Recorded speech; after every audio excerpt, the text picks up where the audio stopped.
সাকিব আল হাসানকে জাতীয় দল থেকে অপসারণের কোনো লিগ্যাল নোটিশ পায়নি বিসিবি। দ্বিতীয় টেস্টের আগে ভেবে চিন্তে সিদ্ধান্ত নিতে চায় বোর্ড।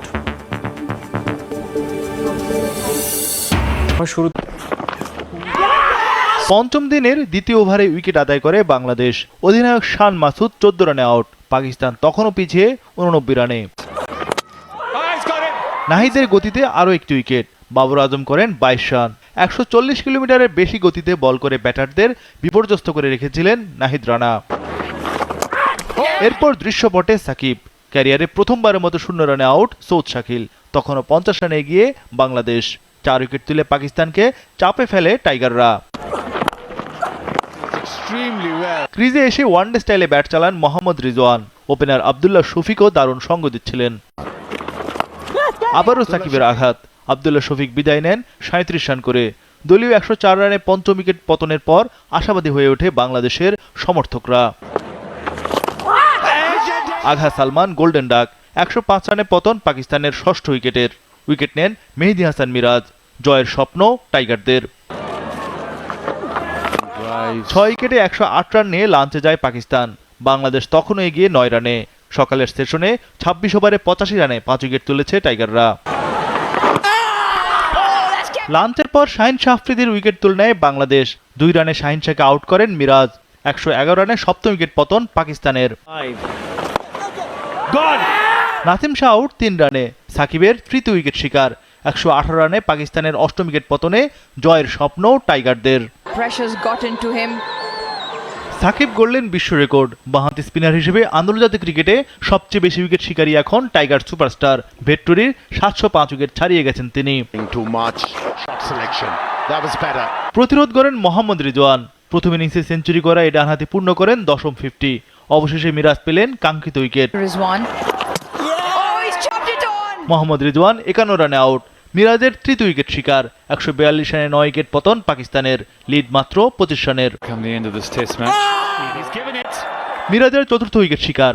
146 রানে দ্বিতীয় ইনিংসে অল আউট পাকিস্তান। এতে জয়ের জন্য মাত্র 30 রানের টার্গেট পেয়েছে বাংলাদেশ। টার্গেট টপকাতে বেগ পেতে হয়নি টাইগারদের। সহজেই 10 উইকেটের জয় তুলে নেয় বাংলাদেশ।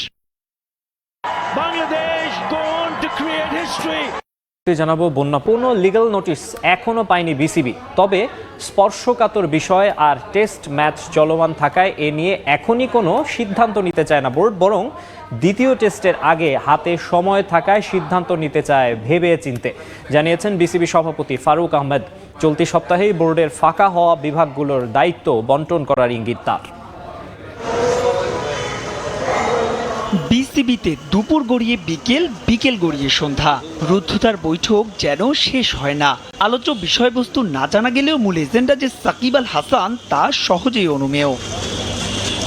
সন্ধ্যা 6:30 নাগাদ বোর্ড সভাপতি যখন বের হলেন তখন গণমাধ্যম কর্মী তো বটেই, উপস্থিত সবার চোখে মুখে ক্লান্তির ছাপ। হত্যা মামলায় নাম আসায় জাতীয় দল থেকে সাকিবকে বাদ দিয়ে তদন্তের স্বার্থে তাকে দেশে ফিরিয়ে আনতে আইনি নোটিশ পাঠানো হয়েছে। তবে বিসিবির দাবি এখনো তা হাতে পায়নি তারা। সঙ্গে টেস্ট চলমান থাকায় সিদ্ধান্ত নিতে চায় সময় নিয়ে।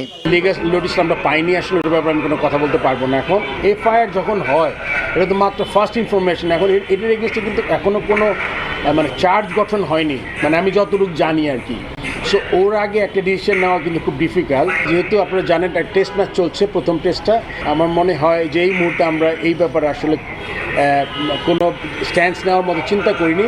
মনে করেছি আমরা ম্যাচটা শেষ হলে তখন আমরা একটা বসে ডিসিশন নিব। বাই দিস টাইম হয়তো আমরা লিগ্যাল নোটিশের ব্যাপারে আপনাদের কথা বলতে পারবো, বিকজ ওই সময় হয়তো পেয়ে যাবো আমরা লিগ্যাল নোটিশটা। প্রথম টেস্ট স্কোয়াডে থাকা সাকিবের আন্তর্জাতিক ক্রিকেটের ভবিষ্যৎ কিংবা সুযোগ মিলবে তো? দ্বিতীয় টেস্টে জবাবে কিছুটা কৌশলী বিসিবি বস।